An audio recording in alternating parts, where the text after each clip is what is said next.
How does the director put a company into insolvent liquidation? Well, the answer is the starting point is you need to select a liquidator or an insolvency firm that will be able to take the appointment once the company goes into liquidation. To be clear, this is not click on the button on the mouse, pay the fee, and the company goes into liquidation. It doesn't work like that. It's a formal legal insolvency procedure under the Insolvency Act 1986, and it takes a tiny little bit of time in order to get the company into liquidation. And by a tiny little bit of time, I mean in the context of things, it's not that much time, but it can take maybe 3 weeks or so to get a company into liquidation from the start of instructing the insolvency practitioner, somebody like myself, to actually getting a company into creditors' voluntary liquidation.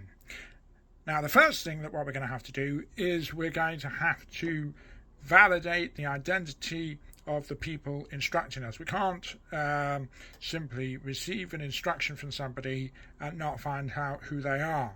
So the first thing that we're going to need to do typically is at least one director of the company is going to have to provide identity documents to demonstrate their name and their address, 2 separate documents typically.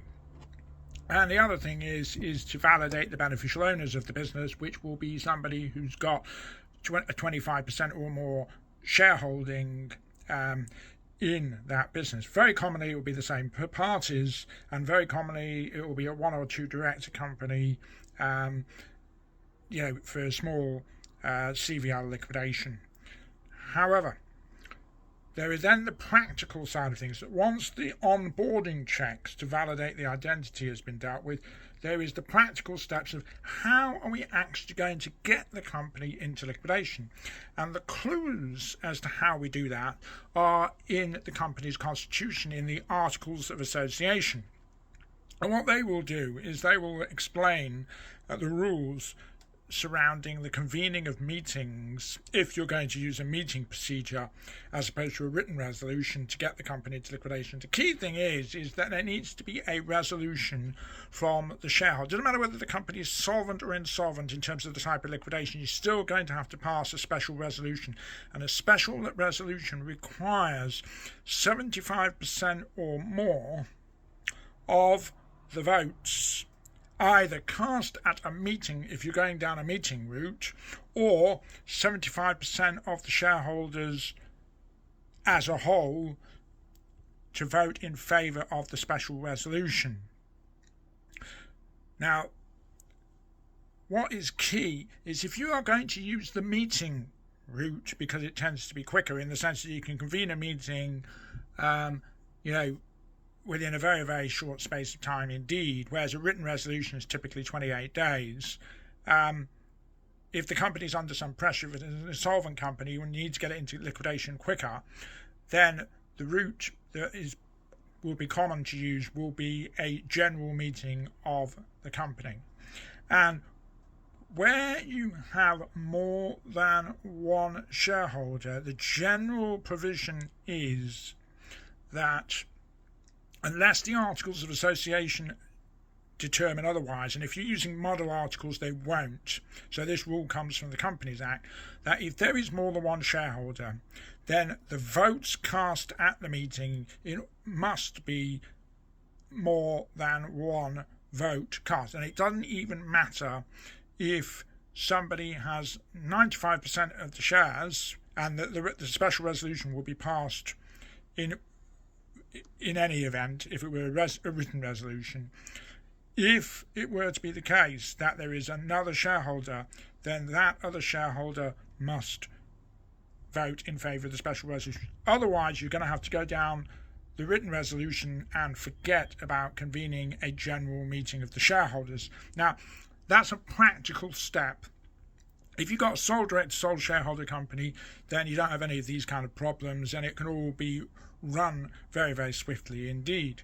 So that's the first step, which is can you pass the special resolution to get that company into liquidation? Fundamental. If you can't do it, then you're going to have to rethink something else. You're going to need 75% in some way, shape or form of the shareholders to pass that resolution.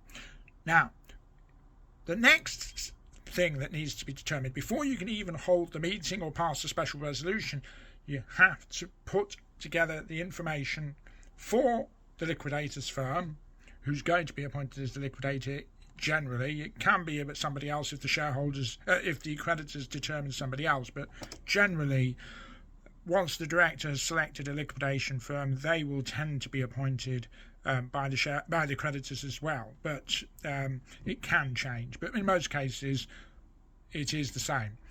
Now, the key pieces of information that are required, and it's not a lot, and it doesn't have to be a big, traumatic, laborious event, but you can't bypass this.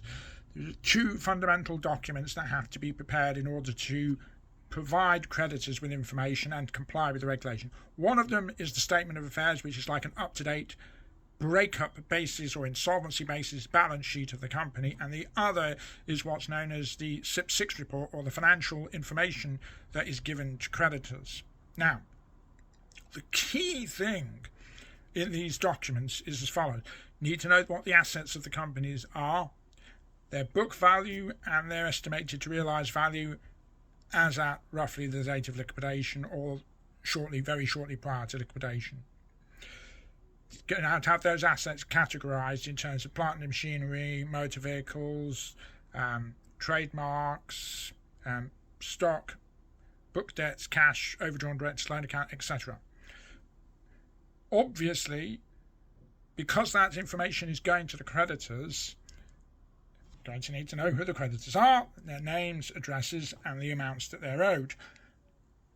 In addition to that, typically the last three sets of accounts, if the company's been trading for more than 3 years, will be required, but ultimately it's the most recent financial information that explains the position of the company to the creditors that needs to be provided.